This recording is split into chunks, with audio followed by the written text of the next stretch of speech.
убеден сум дека нашата критизерска публика, која што има известен вкус, ќе ужива и покрај тоа што 1/3, тоа е 30% ќе бидат застапени, ќе ужива во сите овие 13 представи колку што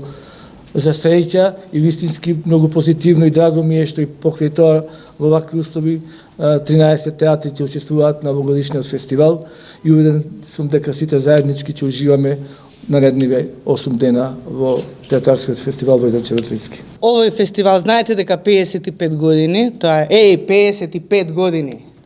Тоа е бројка за почит и секогаш фестивалот се одржувал во неговиот редовен термин, првиот петок во јуни, но ја знаете реченицата, ако сакаш да го насмееш Господ, кажи му ги своите планови,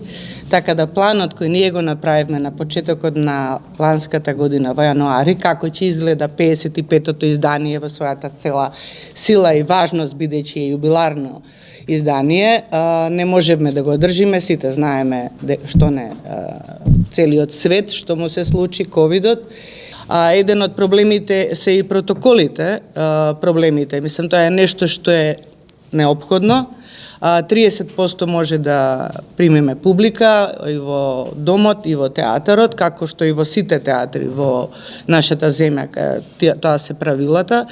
Јас лично мислам дека не е проблем за публиката, затоа што публиката е секако заштитена со маските, со тоа што може да влезе затоа што е вакцинирана